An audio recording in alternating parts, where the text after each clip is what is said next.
Denis les pasteur de son état, prophète, avant que quelqu'un a une liste avec débordé du bal au Dinga, donc pasteur Denis les à ça qui m'a payé.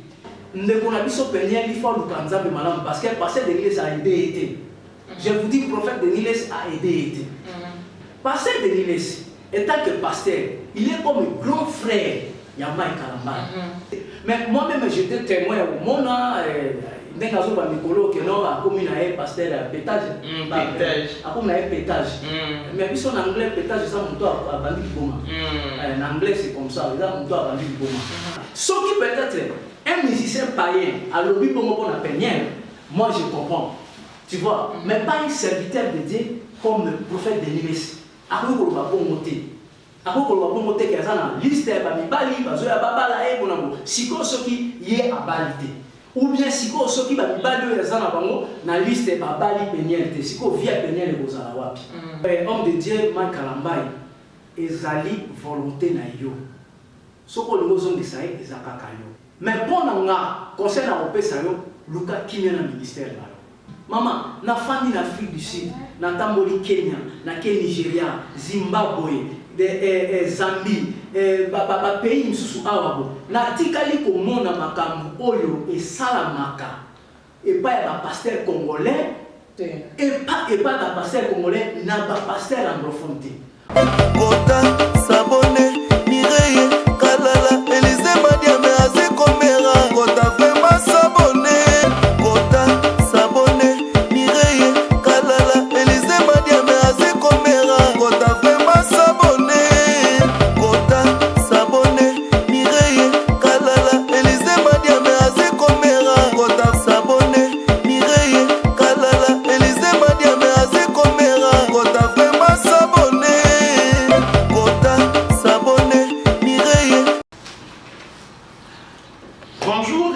dans ce nouveau numéro des Mamans International TV Show, votre chaîne d'actualité, de l'information et aussi de l'éducation. Je suis Mireille Kalamam, international maman Bessing et nous sommes basés en Afrique du Sud. Voilà, je me fais l'honneur de recevoir pour vous un homme de Dieu, un bon parleur et aussi un bon faiseur. Il n'opère qu'au nom de Dieu. Tu l'as mis en qualité de l'homme de Dieu. L'invité, il a élu, il a appelé, il a volontaire, tout a nani. Parce qu'on en a marre comment on va déniler. On va désorienter, et les gens se posent pas mal de questions. Jean-Pierre Kibé, c'est des Panama, Jean Kibé, c'est dans la Paris. Joseph Yanni Bokumo, la 001. Papa Georges Kouma, la 0027, l'homme aux solutions concrètes et rapides. Sans oublier, si nous demandons la fille à papa, veut dire mien sur la papa et tout ce qui est à papa est ailleurs. Bonjour et bienvenue, prophète Willy. Bonjour ma soeur, bonjour. Ok. C'est au nom de Jésus-Christ. Amen. Si vous se présenter pour ma bande de quoi et bibliothèque, on ne peut pas mon la plateforme. Bon, comme on a dit, Willy Mbilo, Maboso. Donc, je m'azali Jimo. Premièrement, on a Jimo. Jimel Nazali, comme on a épé Martin Mbilo. Yende Azali, Tobotane Sikamoko. Azapé Awabi. Azapé Azana Paris. D'abord, je les salue, ma soeur. C'est l'une des personnes qui ont supporté dans le ministère de l'Aïe. Comme on a dit, Mbilo, Maboso, Nazali Ngombe. Donc, je suis équatorien, Nazali Ngombe. Donc, voilà. Naki nous allons côté. Naki nous allons à Bandal. Donc, nous allons à Bandal. Bandal, c'est pareil. Nous allons à Bandal, nous allons à Bandal, nous sommes tous montés, nous allons à Bandal, nous sommes à Poto, et puis nous sommes à pasteur pour génération, nous sommes mingi. Nous sommes à pasteur. Donc, nous allons à Bandal, nous allons à Bandal, Bandal, Makelele, nous allons à Bandal, Makelele, nous allons à Bandal, Inga, immeuble Inga. 63 pour l'année donc nous avons un bandal, nous avons un bandal, nous surtout un bandal, donc que Dieu soit béni. Ok, Avec l'Afrique du Sud, depuis combien de temps? Au fait, on a une année en Afrique du Sud. En Afrique du Sud, ça fait maintenant au moins 12 ans, en 2009 je crois. 2009. Mais premièrement, il y a l'Afrique du Sud comme vacances. En 2008, il y a vacances, dans Salaka 25 jours, après 25 jours, on a Zongi, Kinshasa. Et il y a un coup, on a contre-temps, il fallait qu'il y ait un visa pour Paris, pour la région de famille, la région de papa, la maman, la surtout. Alors, ça qui contre-temps, on a des démarches, il y a des Mbongo. Donc, ça n'a pas tenu. Alors, comme il y a des vacances en Afrique du Sud, et puis j'ai aussi des amis ici, on a préféré dans la zone Awa, parce qu'à partir de l'Afrique du Sud, Awa, et là, il y a un moyen pour des poteaux. Donc, la réalité, c'est que tant que dans l'Afrique du Sud, Awa, on a des démarches, les garçons, on a poteau, en Suisse, comme on a Étienne. Ça fait maintenant, je crois, 12 ans, Étienne a escroqué un bongo. Donc, à lier un bongo, il est là, on a raté un téléphone, donc après, donc voilà. Mais, après ça, j'étais déjà serviteur de Dieu, et puis j'ai fait un militaire. Oh. J'ai fait militaire, on a servi à côté à l'armée. Voilà, c'est dans mon goût, tout pour la. Bon, puisque nous avons bateau à Souka, puisque nous avons bateau au Banda qui n'a qu'à le père, bon, en quelque sorte. En quelque sorte. Parce que tant que l'Inaki en Afrique du Sud, au Congo, on s'installe en Afrique du Sud, les Agis, parce que même pas si dans le Congo, parce qu'il y avait une autre raison. Non, la Kimaki passe dans le Congo parce que moi j'ai commencé à conduire à l'âge de 14 ans. J'ai poussé, donc je suis vite moi conduire voiture. Donc il y a Jésus-Christ. Il y a en Afrique du Sud, il y a voyager dans les poteaux.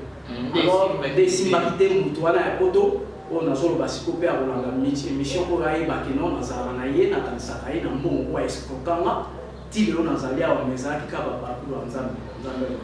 OK, c'est que tu vois prophète lui dit aux hommes mariés, père des enfants. Oui, Nali marié, père de 4 enfants. Je suis marié avec une Sud-Africaine. Ah, ok. Yes. Au bas de la Sud-Africaine, bino nesko mabena bino boza bato l'intérieur, au bas de la Sud-Africaine, à bato mère des 4 et au bobo père des 4 enfants, bobo tenait pas la 4, l'autre n'a l'oublie pas. Tout la monde c'est là, c'est au son de moi à battre. Non, au moment où tu as dit, tu as l'éducation, tu as dit la famille n'est pas vivre. Et puis tu as dit la source de la vie n'est pas vivre. Peut-être pas si nous sommes ça avec nous, nous avons pas la moitié, ou soit la Bali française, la Bali sud-africaine pour avoir un Canada. Mais là, nous avons déjà depuis ma naissance, il est là, moi si on a balayé, je compte vivre. On a dit que nous avons parce que nous avons banané, donc je ne peux jamais faire n'importe quoi. Et puis je suis un serviteur de Dieu. Dieu, il est mon quoi, il dit à venir, ils ont mon avis. Ok. Maintenant, vous faites dans la vie des couples harmonieuse à la parfaite. Bon, dans la vie des couples harmonieuse à la parfaite parce que ma famille, tant que parent, surtout ma tante est raté, il y a moi sinon Mobali, mais tant que serviteur de Dieu, je suis quand même dans côté il y a Kimia, qui est Nazarana, il y a Kimia, on a Zambé Moukoye à venir, donc ouais, vous êtes. Ok, mais on va les épées là, les autres qui vont chanter, ok. Maman, la tiki bandeko, ma congolais, je suis à déception. Là, je suis à déception, ok, ils ont passé mini. Moni, ma camusou, je suis à Koloba, mais à Koloba, tika, tout ça Jésus-Christ, parce que ma vie, quand je vois ma vie comme ça, c'est un témoignage, exact témoignage. Ok, pasteur Willy, d'abord, pasteur Willy, ton prophète. Non, ben un prophète, ben un pasteur, moi je suis pas un pasteur, je suis un prophète. Parce que ma prophète, bien le prophète, il dit que en plus, c'est sous les équatoriens, car le roi de l'honneur des Nides. Au lieu que Bino ça, comme nous parle, à qui s'est confié, qui a appelé homme de Dieu, qui a appelé prophète. Non, maman, vous avez raison, parce que mon salaire est vaste.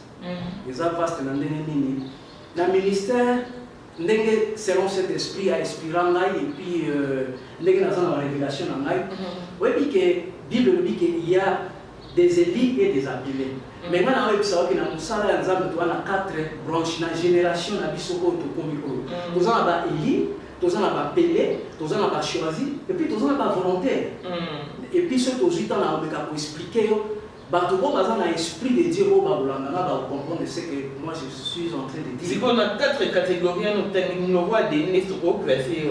Bon, ma soeur eza nandengeni na kolo baboy. Omoni tozana musala nzambe tona ba volontaire. Ba volontaire. Ndena zoloba ba volontaire baza batu oyo akoti musala nzambe po amonike azana lo muso osala te tikana sala musala nzambe. Eza tozana groupe ba appelé, n'a pas choisi, n'a pas volontaire, mais un scandale à cause de Christ. Tu vois, ba volontaire, baza andegemi. Ba volontaire, baza bateau, Bible lobby, dans Matthieu 4, verset 17. Allez partout au monde, faites tout le monde mes disciples. Nous surtout aux Seigneur, disciples du Seigneur Jésus-Christ. Est-ce que nous naza éli? Est-ce que nous naza appelé? Parce que la Bible dit il y a des appelés et des élus. Est-ce que Moutouana, Ouazosala Moussala Nzambi, Azali, appelé ou Azali, Eli, il y a un biso to benga bango, baza ba volontaire parce que bazo sala scandale. Bazo quoi ça kondima batu, bazo tia division, bazo tia séparation. Or que biso to zali na parole et réconciliation. Tu vois maman, na séparation mingi ndenge Nzambe asala ngai, naza mingi na milieu anglophone. Parce que dans le milieu anglophone, tu as temps de la Bible, tu as temps d'étudier le comportement de Moutou, tu as temps de Moutou, même dans le langage. Tu vois, il y a un moment où les pasteurs sont surtout Oyoboé, peut-être dans les pays anglophones. Au bas anglophone, ceux qui ont un francophone, ils ne sont pas anglophones ici. Il faut qu'on ait un problème, il faut qu'on ait un piment, il faut qu'on ait un camou comme il a un peut-être que vous allez étonner, oh bah comme un scandale dans la porte de Christ. Il y a un autre que non, mingi les lots tout ça, la génération oyo, bato mingi baza volontaire. Aïe na musala nzambe pour na passer. Aïe na musala nzambe pour futa bien. Aïe na musala nzambe pour aïe na musala nzambe pour bapamulaka. Aïe na musala nzambe pour basomba ba voiture. Aïe na musala nzambe pour na azana besoin d'intérêt. Aïe na musala nzambe pour échouer na profession na ye. Aïe na musala nzambe pour na envie. Ah, on a comment boé, ngapi na zalabo. Siko baza bato bazo me scandale na période ya lelo na corps de Christ. Tout ce monde. Bon, tout ça peut n'a pas choisi. Pas choisi, bah ça n'est pas bateau oyo. Et ça n'est pas bateau. Encore ça par exemple David. David a qui choisi. Tout ça comprendre. So ok, il a 1 Samuel verset chapitre 16 verset 13. Autant au monde n'engeni David a bengamaki. Banga a choisi. On se comprend. Pour Élie azali bateau oyo azali na Luc 1. 15, 16, où ils allaient Jean-Baptiste. Jean-Baptiste, avant Botama, Nzambe a quand même papa na un. Et puis Jean-Baptiste, Nzambe a fait ça qui papa na une condition, Bible le dit que a comme la masangate. On se comprend. A comme la vérité, a cause la on a comme ma batu et pas ya Christ, comme ma batu et pas ya Jésus, ou comme pour préparer batu pour un royaume des cieux. Tu vois? Groupe ya ba Eli baza batu oyo na lobité na ndenge batu suba okanisa un Eli au mona comportement na ye akomela masanga te akozala exemplaire ba suba loba non Bible dit mais là masanga Bible maman un jour ezali to na ko expliquer pourquoi Paul alobaka nani Timothée azoma masanga ana webisa yo pourquoi Paul est comme na niveau mais quand batu ko ba Eli Jésus-Christ lui-même qui était Dieu abimisi masanga mais meli masanga te Jésus-Christ a fait masanga o ezali spirituel o ezali Saint-Esprit mais yemo on a fait ya o maman na fait atana abimisi masanga mais a disparaître a meli à côté Jean-Baptiste atira o mela masanga te afana na zamba et puis Jean-Baptiste abanda côté ya repentance Jésus-Christ là yena parole ya repentance o mona ba Eli bango wana tu vois donc ba Eli ba na Luc Élie va dans Luc chapitre 1 verset 15 à 16. Wangande ba Élie, ba Élie. Maman, scandale comme mingi na makambo ya Nzambe na corps de Christ eza pasi mingi. Siko pour la volontaire n'est pas dénier si verset na ba oza. Ba volontaire baza na Matthieu 4 verset 17 aller partout faire tout le monde 17 donc bazo que mutu ake côté ya bango. Ozo comprendre ba komi na bango ba serviteur de Dieu. Ozo comprendre ba yebi importance ya Nzambe te bazo zo grâce ya Nzambe na aventure le ko la Bible yo ko na 1 Corinthiens chapitre 6 verset 1 ne prenez pas la grâce de Dieu en vain. Tu vois ba ona baza bato azo sumuka asengi bolimbisa bia na ko sumuka na kosenga bolimbisa ba scandale bango ba koma scandale na corps de Christ ba volontaire bango ba volontaire mingi ba utiliser la grâce ce sont le temps de la grâce ce sont des volontaires bango wana baza ba volontaire bango te ba utiliser la biloko wana tu vois au mona e abandaki malamu ko Bible bike obandaki na Christ sikoyo oye kosukisa na nzoto tu vois ils ont un rang ya ngwana donc dina ko yebisa OK merci mais je crois que moi le but toi na ba éli toi na ba pelé toi na ba choisi tozana ba volontaire donc sikoyo na catégorie ya batona no surtout ba éli appelé choisi volontaire bato basaka scandale mingi eza ba appelé eza ba choisi ils en ont volontaire. Parce que Jésus-Christ a prêché. Amoni Simon Pierre na André. Abeni bango, abiboya na osala bino ba pécheur donc. Ba appelé abeni bango Jésus-Christ abeni bango. Et il faisait ba makambo na bango ya pêche. Ya moni ba kusu le lo yo azaki na directeur na campagne moko boy azaki mutu moko ko na boy atiki na ye makambo na ye aye le ko l'église futaka. Tika na l'église bato na baza bato bazo sa scandale bimana basi bato ko escroquer bato ko sa ba makambo ezali ke ezo pesa bato ko kama ke pourquoi ba chrétien ba ko sa makambo comme ba païen o ba ba ke non na luki mokili na kutia na église na kutia na mokili tu vois eza bango wana ba choisi ça la vie à David ndinga laki ozomona David basi tiaki ko boma serviteur et ya pona azo mwasi naye mais Jésus-Christ na Jean-Baptiste tika ko mona biloko wana te c'est son maman bon si ko neti surtout tout na catégorie de pasteur na so auto so pasteur congolais so na bi oponier so taba elimi balé et ko za nena bon eza moi pas mingi parce que ngai na suis vraiment mingi tenté à kufana na ba pasteur congolais na temena ndenge ya yuza mona kin na kifa banda lwana na ndenge ya yele mama nzambe ndele kila na kin na Congo tangela so ba dezeli na ba pasteur na biso to na ba berka kenda ba effet na ba sonika futa mama ba kiziamina ba kakenza ba walesa mama na parole ya na sagesse o nzambe apesinga na koloba ke Bible lobi est-ce que mokiliza ba enseigner binote tu vois yebisanga témoignage nini ya Jésus ya mabe oyoka yebisanga témoignage nini ya Jean-Baptiste ya mabe oyoka mais sur total ya partie ya ba Simon Pierre ba biso ba wana Jésus ozo comprendre ba wana di Jésus David to yoka makambo David ozo comprendre donc exactement pas fini mais baza ba serviteur de Dieu au Bible lobini et aux ala difficile pour la manatanga mais Bible bitika ivrena ibleke kola mukolo oyo boye yemoko mukolo bilanga oya akolongola malamu alutika mabe mais bona mikolo oyo te tozabo est-ce que mission na bino ezomona te est-ce que mokili ezote ya bino te voilà prophète Willy to 26 derniers na lingino yo le roi yo équatorien Mungala roi de Niles prophète roi de Niles au béni non peut-être oyoka autant il était versé place où il s'est retrouvé bon namoni azali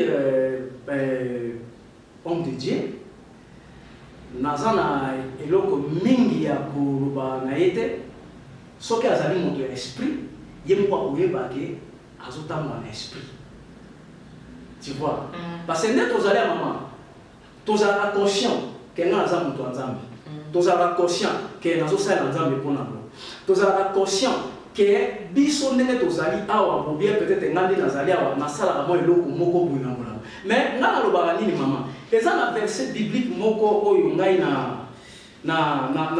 nazwaka mingi soki na tali na TV parce que naza trop mingi anglophone tu vois mais mikolo oyo via makambo ebele ezoleka na bainternet ya mboka na biso nazozwa mpe mwa temps ya kolanda baserviteur mosusu mais ngai seigneur arevelanga likambo moko arevelanga verset biblique moko bacatégorie ya baserviteur de Dieu tala neti totanga bible na biso na livre ya 2 Timothée chapitre 3 verset 1 na 6 osomona yokoyoka pasteur nani oyo koyeba ou bien au peuple de Dieu koyeba akose retrouver wana tu vois to natangi bon pour comprendre là français na ngeza bon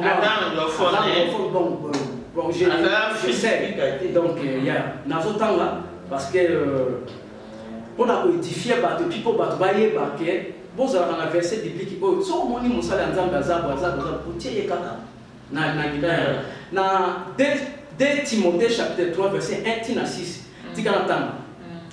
sachez que dans les derniers jours il y aura des temps difficiles n'attend comme na temps difficile oyo ke batali mutu babi en tout cas est-ce que oyo azala nzambe ou bien nzambe te est-ce que makambo zo ça les nzambe ou bien nzambe te yoka car les hommes seront angoissés dans la Bible les hommes et il y a tout le monde tu vois la Bible dit après la foi ajoute aussi la connaissance les problèmes bato balingi connaissance ya nzambe te bato balingi kaka foi nandimele oui on dit bien mais on dit bien lo mabe il faut discernement et esprit ça écoute quand les hommes seront angoissés amis de l'argent fafaro biloba hautain blasphémement rebelles à leur parents ingrat irréligieux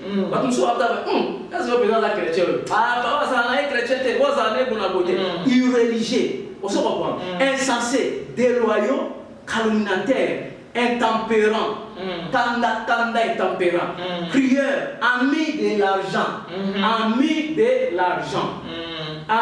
de l'argent ennemis des gens du bien traître dénilesi traître yo trahir Mike Kalamba dénilesi wa mania écoute traître emporté enflé d'orgueil ma sœur Raïbisayo la Bible dit Dieu résiste aux orgueils fait grâce aux humbles mutu mususu ozala le biso ba serviteur de Dieu to kosana na yo Raïbisayo il y a la différence de la parole de Dieu Nzambe a Bible dit Nzambe amouraka ba parole ya serviteur na Nzambe ngaka ayokisa maloba oyo bimina munoko ya musali na yo bila maloba oyo bimina munoko ya mutu suko ebimi alinga koyokisa ngo son te zana ko expliquer yo tozalaki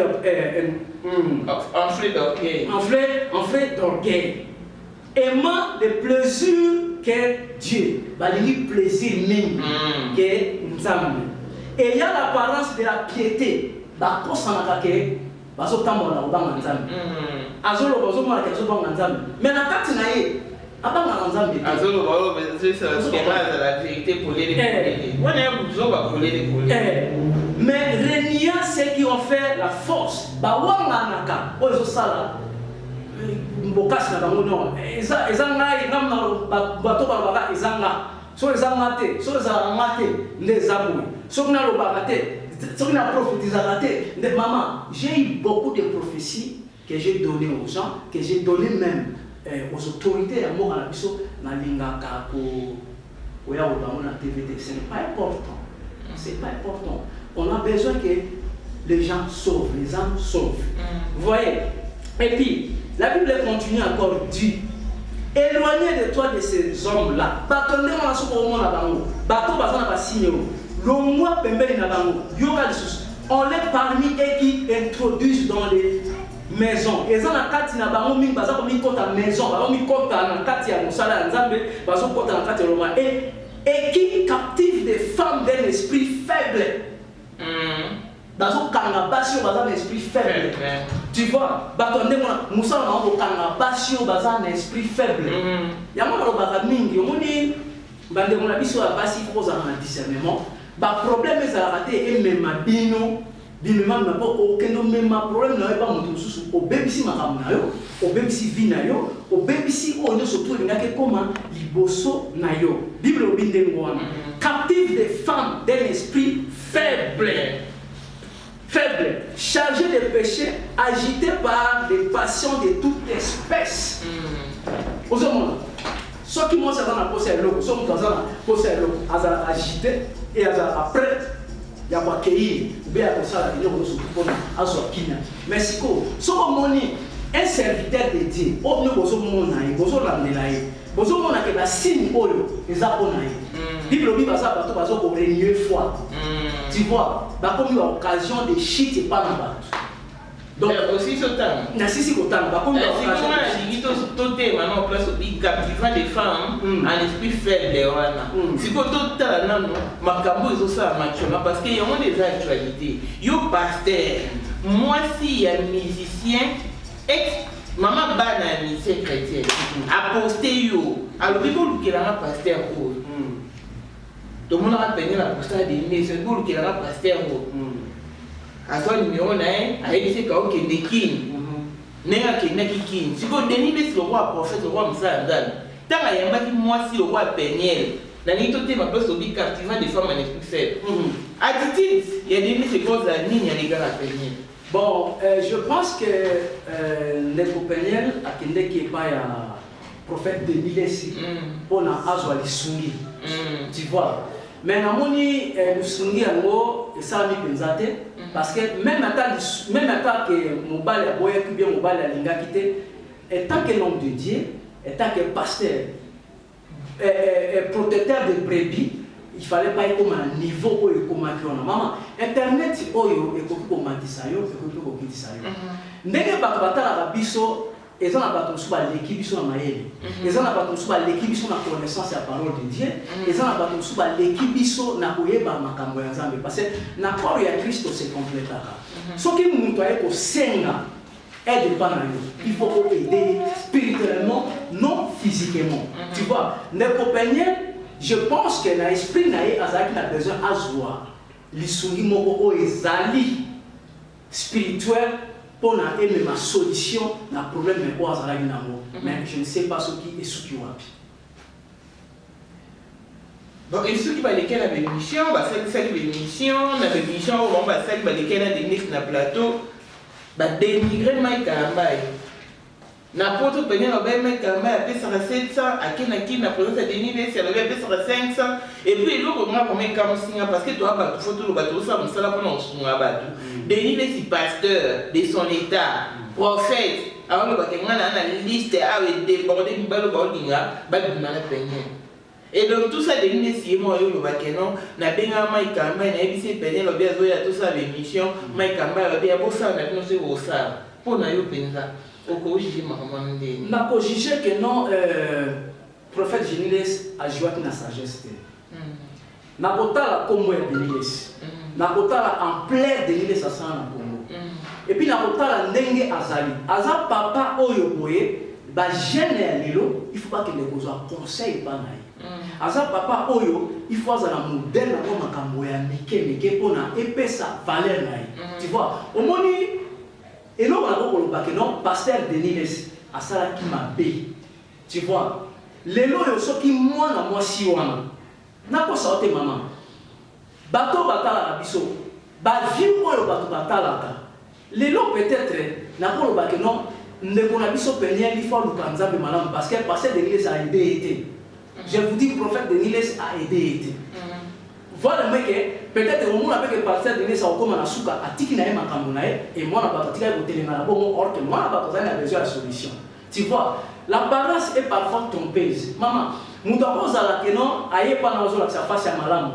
Azola que ça fasse moko mais oyebi lo ni so ina kata motema te oyebi passe ni nazo mona motema te oyebi eloko ni nazo s'attendre azo zela ngo e ba na yote pasteur de l'Église étant que pasteur il est comme grand frère ya Mike Kalamba akokaki benga Mike Kalamba ata Mike Kalamba ya bangai ko boya ata Mike Kalamba ya baki non ngana olinga lisusu te ngana osala lisusu te il fallait que papa de l'Église pasteur de l'Église prophète de l'Église akende na mo malembe yazala na c'est mais moi-même j'étais témoin au mona ndenge azoba mikolo ke non akomi na ye pasteur pétage akomi na ye pétage mais biso en anglais pétage ça moto abandi liboma en anglais c'est comme ça ça moto abandi liboma bon et loko ye asali aide fi wana te asali mabe ya koloba ke non ndenge olobi aza na liste ya bato oyo bazoya babala ye mama pene aza mwasi ya mutu aza mwana mutu parce que bazala suna maiki te ekoki même kozala bongo te ata badelire ekoki kozala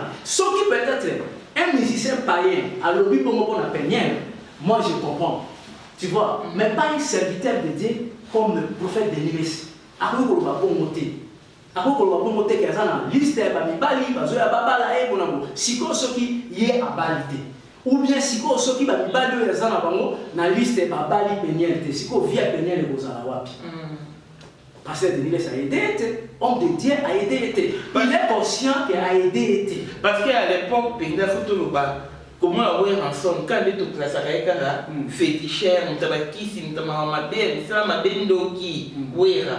Mais tant j'y vais voir na maman ba na mida. Akoba na digi non mutabandungu. Pire vie à wera, pesa à wera, bon, à son de l'équipe tout kabanda. Abenga wera qui bête la marée na mida wera boya. Alors tout sauf ça. Moki mo ba robeta na marée na mida na digi non mais c'est nga wera na beti, na bo majibe. Mais wana to mona ke jibe na wera bazalo bana kututi. Mais ndenge ni penda de ni si ton peigner la ye. Ata emission ke plan na ngeza na les cas de mission parce que là on se peigner la sala nga ko humilier mai. Nga ko fait monter ma place. Mais Denis ne peut accéder penda. Abini peut pas de danse wana ba l'équipe de mission ba humilier mai karamba na niveau wana. Maman Raïb sayo que tu as surpris le dernier jour. Bateau ba finga ba païen.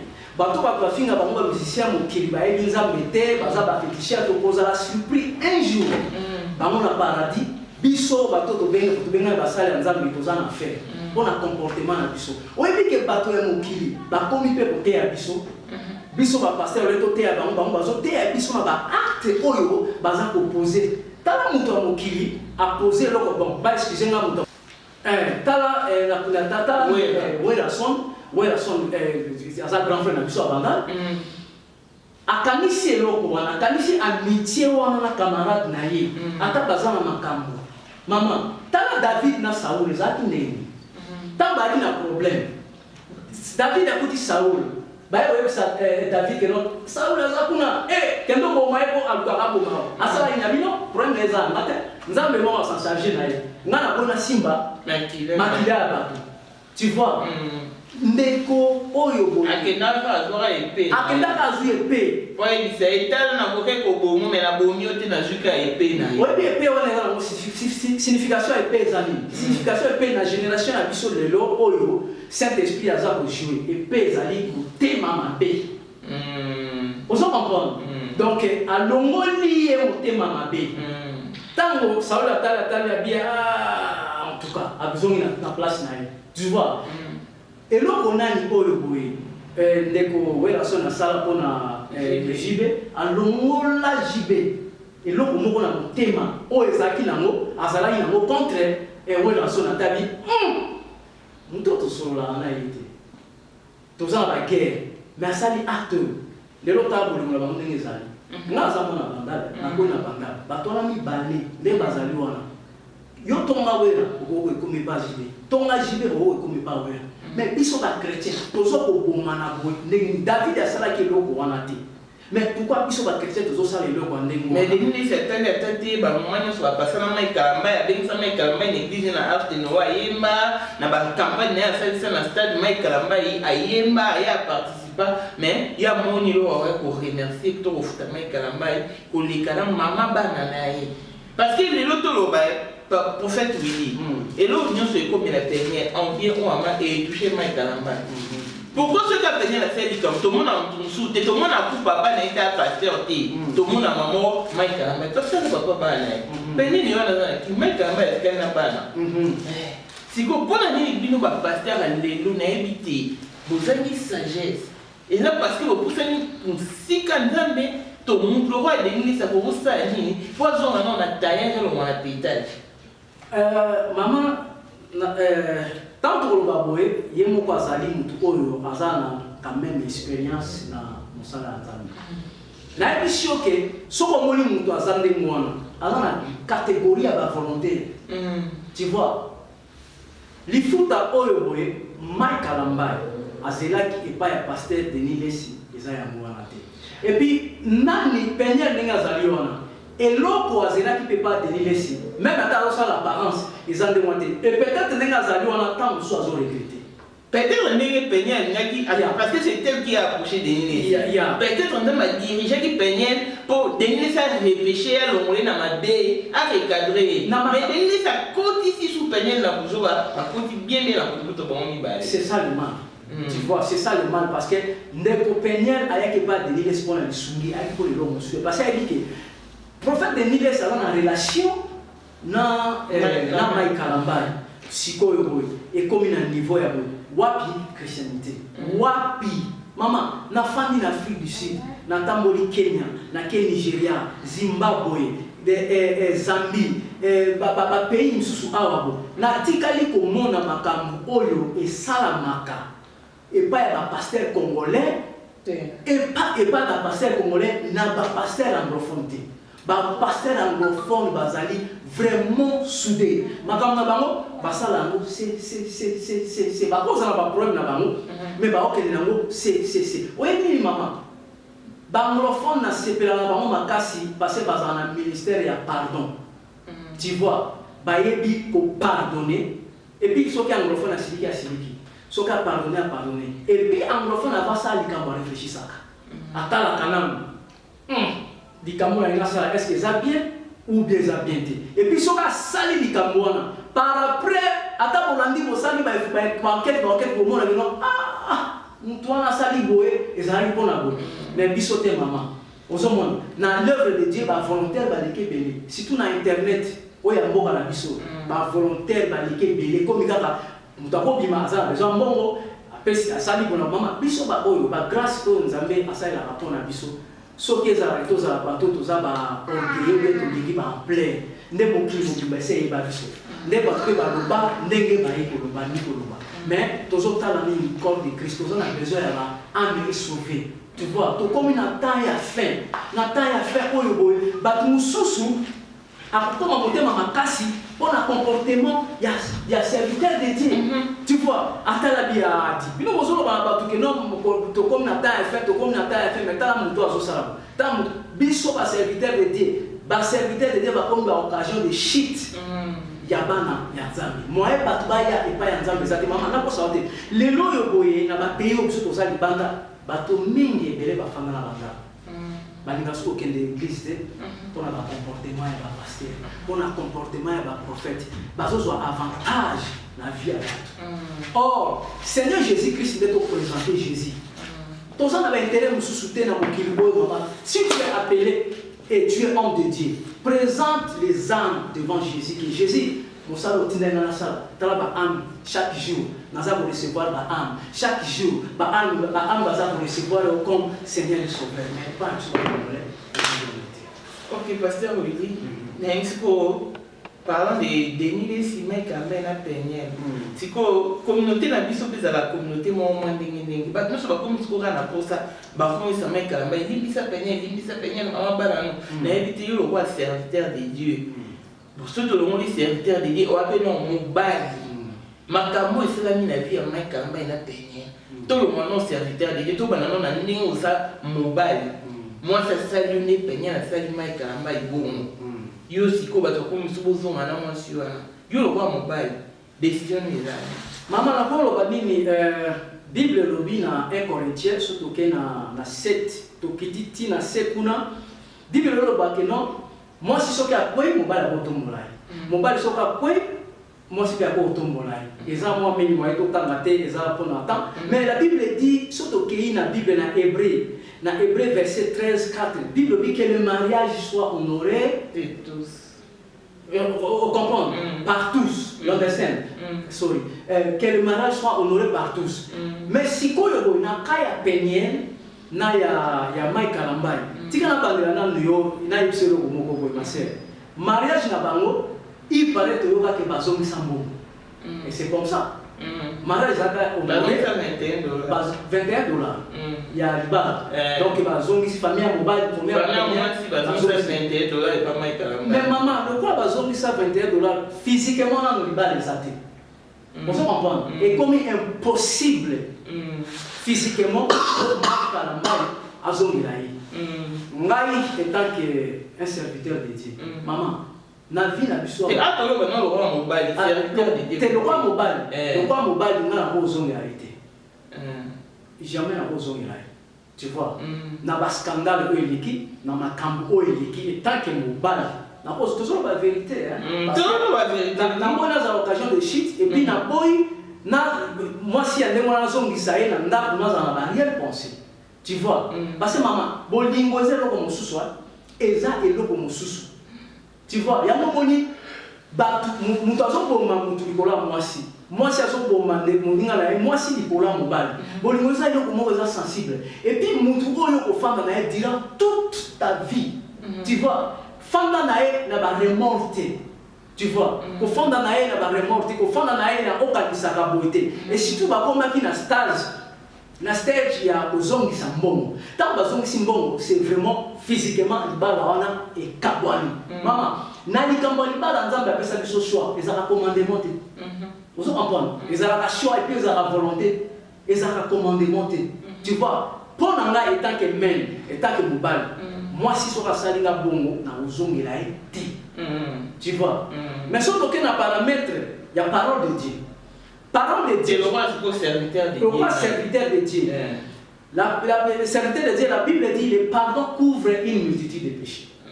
Tu vois? Pardon et couvre une multitude de péchés. Tu vois? Si homme de Dieu Mike Alamai, Ayebi, Soki, Akozong Isaïe, est-ce que qui met aux ananda? C'est ça. Parce que maman, mon salaire est en train de faire. Le prophète Willy. Bien. Le roi mobile aux hommes, ça a été. Bon, il y a aussi le prophète, le roi serviteur de Dieu. Le roi serviteur de Dieu, ce qui moi, ça a bon, aux hommes, ça a répété. Aux hommes, ça a répété. Oui, nous avons besoin de Kimia, nous avons besoin de ministère dans lequel na Kimia. Maman, moi, je suis anglophone, je suis straight. I speak straight things. If I'm not happy, I'm not happy. If I'm happy, I'm happy. Na enfant na moi si oyo, so ina la muki na puto la musi na papa, so ina salaire papa la muka samela. Tu vois? Parce que maman, tozo me mamili ba serviteur de Dieu, tozo na ba charge moko oyo, okoko za na likambo, obombeli mobali na yo yo obombeli ko yebisa mobali na yo. Mais on va episa nga, ngai fona me ma solution. Alors nga so na za na ndako na muto na za na kinya te, na enfant na ndeni. Tu vois? Et puis les lots, voilà maman, nous avons condamné la tête. Et puis j'étais vraiment, vraiment très soucié. Il y a comme maman, oui, biso ba congolais. Ils n'ont pas signé tout ça, mais la casse, biso ba c'est n'a pas serviteur de Dieu. Congolais à Koko Zala, à Ebiote, à Monayote, à Oki Solo Nayo, à Bambio du Camou, à Bakissé du Camou. Tout ça, on n'est pas tout le monde, on n'a pas bandal, on a on soit au Bakissé à Mamaka. Moi je suis un militaire. D'abord, on a franc, on a sang, il y a Bangala. Deuxièmement, on a un militaire. Et troisièmement, je suis un serviteur de Dieu conduit par le Saint-Esprit. Non scandale, ça fait maintenant 9 ans qu'il y a un ministère propre. Il y a un Afrique du Sud, attention, ils ont passé dans les preuves. Na passé na makambo ebele. Donc na za mutu o ke no ba pasteur ba ye pa na nga na pesa bango séminaire ya ndeni ya mutambo na nzambe. On se comprend. Ngai soki ndengo wana mama itake serviteur de Dieu na kozongisa. Moi si on a te na kolimbisa ye mais na kozongisa ye te. Et puis sikoyo. Moi si allo est-ce que azali converti? On se comprend. Maman, ils n'ont pas si, moi si on a un salaire à salaire qui a se convertir. Ils n'ont pas si mini. Nzela mon salaire en besoin nzela mon moulay. Il faut monter ça concentrer, tu vois. Il faut oser attendre autant la Bible, oser attendre pour prier, oser attendre pour attendre pour se donner battu, oser attendre pour la communication dans cet esprit pour communiquer battu le cause maman parce que au pèse rara oyo. C'est tout ça maintenant. Vraiment. C'est pour ce conseil pas Mike Kalambani. Conseil pas Mike Kalambani, homme de Dieu, n'a dit que au passé dans un moment moko oyo ezali vraiment difficile dans le ministère na yo. Moi je suis là nazate pour na condamner. Nai na condamner ka mututé et puis ngai na finga ka mututé na lo ba vérité parce que la Bible nous dit absolument la vérité. Tant on dit vérité et puis c'est vérité. So mutu ana bungi ndamboni uzani na mutu na. homme de Dieu man Kalambai ezali volonté na yo soko lingo zongisa ye ezakaka yo soko lingo zongisa ye te ezakaka yo mais mpona nga conseil na kopesa yo luka kimia na ministère na yo oza moto oza na sagesse luka kimia na ministère na yo. Ok, voilà, merci beaucoup Toswana prophète Willy. Je crois que vous comprenez vraiment que toi, un homme de Dieu, na plateau. Prophète Willy, ministère na yo est basé na ministère na nga est basé na prophétie et puis na délivrance. Prophétie et puis na délivrance nde bande vraiment na image. Mais na éviter siko bino parce que on va passer à un bail pas non ça va un séminaire sur comment marcher avec dans Zambie. Tout ça en Afrique du Sud. Il y a un comportement des Aranini face à la communauté congolaise. Bon, comportement na face à la communauté congolaise, ils ont un mini suspect Bayebinga. Et puis, dans un peu de bateau, nous avons un monsieur Zalité pour booster. Na communauté na biso congolaise, nous avons bomba de Cambodge, maman, biso ba congolais to l'humanité. Partout où tu as ils ont même un milliard de serviteurs de Dieu. Ils ont même maman, oui, awa boy, namboka oyo, nazali ata une association mon côté ya ba pasteur congolais. Mais ce que tu as dit, tu na bambote. Mais je suis plus nazali plus welcome na milliers ya ba pasteur anglophone. Parce que na moni comportement na bango, na moni ndenge bazo sunga na ministère, na moni ndenge ni bazo fanda ensemble, na moni ndenge ni bazo pesa na ba idée pour la mosala nzambe ke liboso. Mais biso na communauté congolaise na biso to yebika ko kabona. Mais naza na homme de Dieu oyo boye, tozana etongo midi poko tozo travailler na ye naza na pasteur Bati Tambwe. Voilà, passa ngai, voilà, tozali passa aye le lote pour azana kit. Ya ngai le kit ya lite et puis nazana pasteur apôtre Ben Chum. Ya apôtre Ben oyo ngana toza na nazana na ministère na Handbeck. Donc bato nazana bango mais ba pasteur congolais mingi po bazali awa en tout cas na eba na bango te et puis eloko moko maman moni respect mutu soko se respecter te ba respecter te na mosala nzambe Roma c'est ça tout donc ba Roma c'est ça tout tu vois et puis to koma pe ko banga po na niveau ya biso ba serviteur de Dieu poison pe côté parce que moto lokola nga na façon oyo nzambe a utilisé nga so na sana milliers peut-être la bande na biso ba congolais passer congolais et ko boter na problème et pour tout le problème toi pe na problème ninga avec nos pasteurs pasteur Willy Bafoma Emeka bakanga bakati les 37 ans de prison boloka tout boloka tout bon maman ngai état personnellement le quoi na landaka yo na yo ka ki ampa otale pe moi sina na tala pe moi sina est-ce que so benga ki ata na bengi na moi sina été passé na zali bis eza yo ko mona motema na ngaki na sala yo ko moke pasteur prophète Willy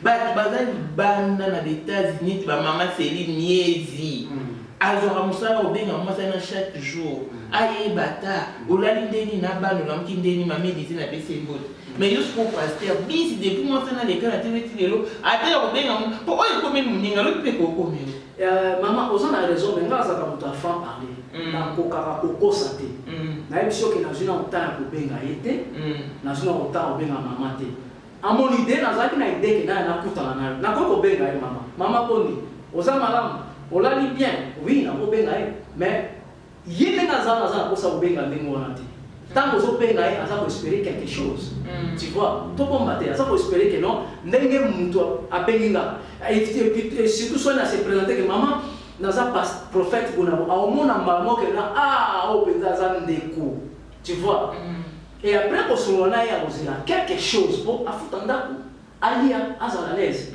on se comprend na ko benga ete na tia na espoir. Tu vois, na problème même dans la commune en position faible, on a besoin de réconforter financièrement, moralement, mais financièrement ils ont nini parce que les gens ont la finance et en malam. Na yebi yango le kola na yeba na yo na kutani na yo na osala programme oyo na okende kotala parce que ngape na za moto so na sala kamera na raté télé mona. Tu vois parce que les gens malam pas mona pour encourager bato. Mais nous avons de l'argent. Ok, donc il était que nous tous bien pasteur. Pour tout ça, il y a une mission à pasteur, donc tu as un numéro à pasteur. Et ça, madame, le col a eu un contact dans le mot. Nako benga ila bandiko soana yo non. Tika na passer ta kamera na yo. Et pour ça, madame. Ok. Merci beaucoup pour faire du tout. Ok, nous avons chuté. Maintenant, tu y vas. Dernièrement, ces derniers temps, tu peux dire que on va commander une Afrique ici. On va poignarder, on va bêter au massage, la salle du boulot. Position mini, congolais, à quoi on a fait 12 ans. Na 12 ans, on a été au stade. Partant quand la histoire na yo, na passage na fait ici, na lingi opé ça rapidement conseil la donation ba yebande ba caution pour ba à l'abri des problèmes. Maman na ko pesa nini conseil moko na fungola na no Bible parce que moi na mingi temps nazo ba ba critique eloba parce que omoni nzambe asala biloko moko te hasard. Nzambe soka longoli au Congo, et nous surtout à Tinda yo, oyo ki okomi. Yeba ki Bible bi d'abord et pesa millions. On se comprend. Et pesa millions. Nous surtout oyo ko sala. Mais est-ce que pesa millions ba tout nyonso? Et pe oyo mo yebi be cité so ba ndona so ba na mboko. Na yo za quand même na grâce au na forest. Caractère Congo même tout nyonso te.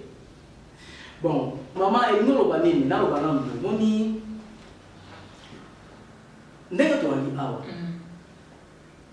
éducation parentale elobaka éducation ya baparent ya motu elobaka ekoleli ya motu elobaka milieu moto akoleli elobaka epuis situation moto azovivre elobaka nayebisa wa mama na vie soki motu azangi nzambe mpo bible ezobaki aza motu taba tu vois homme animal motu il faut ozala na nzambe soki mutu azangi nzambe na ko saote mama ezali passe mingi kozanga nzambe ezandengeni kosala volonté ya nzambe mutu akokende église akenda église to midi pourquoi mais azana nzambe te akende église pour la makambo matériel akende église pour le kamusala akende église pour le kamabala yango moi ba kominga zalaka abandai kosambela tango azwi biloko nyonso to nzambe apesi abendani naye atiki makambo nzambe akomi kosala makambo susu bato bakomi kokamba batomba mais yo obandai kosambela kapona bona obandai kosambela pona bona lelo nzambe asali yo okomi ko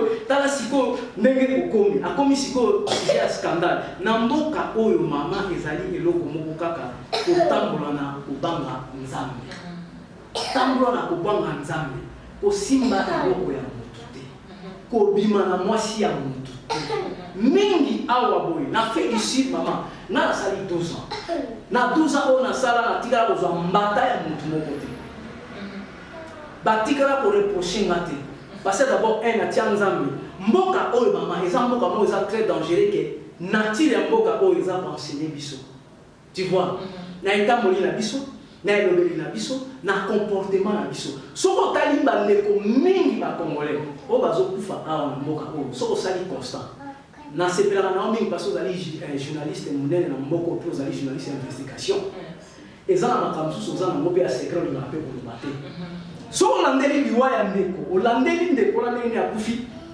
bana mpe omona kaka keno ndenge azalaki na faute tu vois na mboka oyo okeba na mwasi ya motu soko osali cope na motu bosilana na ndenge ya malamu tu vois soko osololi na motu solola na motu na ndenge moko ya malemi oyo na ye bosilana na ndenge ya malemi eloko na oloba bandeko na biso tobanga nzambe mama oyebi soki motu azotambola na kobanga nzambe te suka na ye il faut azwa problème et surtout que soki motu wana azali chrétien suka na ye il faut azwa problème na mboka oyo tozali eza na bato mosusu bafandi bazoyokela kaka bato makambo bayeba yo bazwa point faible na yo mpo basala yo eloko moko ke ekodestabilize donc il faut ndenge tozali awa et tant que baserviteur de Dieu faut tokeba.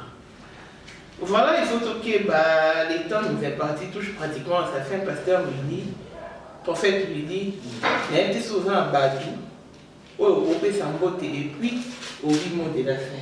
Autre coup, ça la prochaine. Bon, mot de la fin, mot de la fin, dans les Gorobaka, il y a un Gorobaka qui nous a dit qu'on est aux alliés, tout en bon, au Banga, les amis.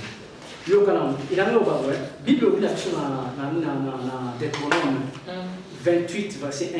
Si tu obéis la voix de l'Éternel, ton Dieu, en observant et en mettant en pratique tous ces commandements que je te prescris aujourd'hui, l'Éternel, ton Dieu, te donnera la supériorité sur toutes les nations de la terre. Tu vois, ceux qui obéissent Nzambe, autosi makambo na ye, mboka oyo, Jésus-Christ a fait sa possession. Amen. Tu vois, le col yo na milliers de journalistes.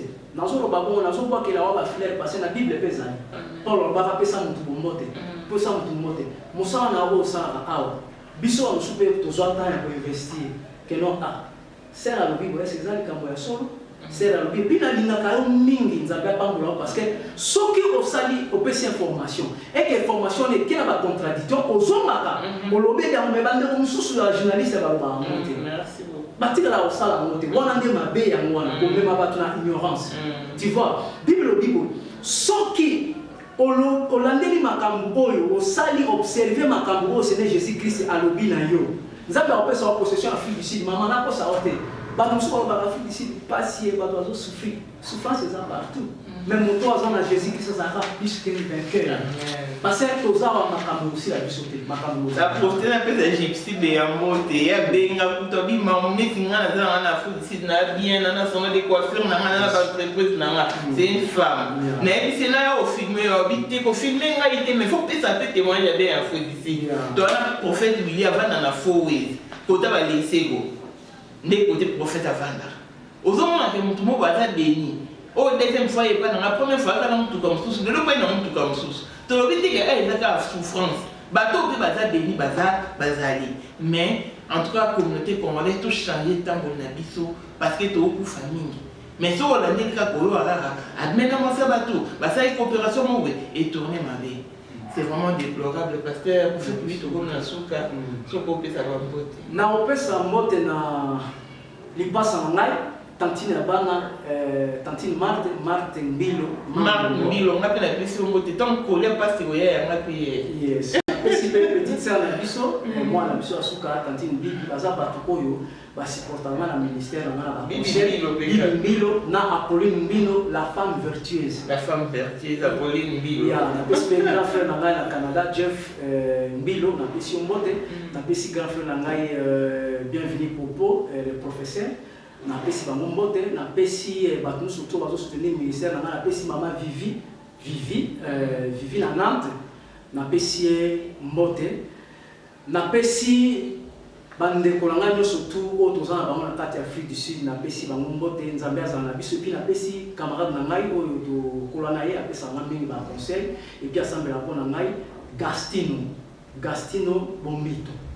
Na pesi mbote Gaston Momo na pesi mbote mon frère na Belgique nzambe apambola biso pe apambola bino ko continuer kaka bongo tozo sala kaka musala nzambe tozo lelo musala musala te soyez bénis na pesi maman na Paris na pesi maman Pauline ye moto nzambe asala na nzela na ye lelo boy serviteur de Diaz à ma famille. OK, mais respect maman Pauline zoa mbote mingi au nom de Jésus-Christ. OK. Bon madame no pesi mbote. Madame Dangai, I greet you in the name of Jesus Christ, my love.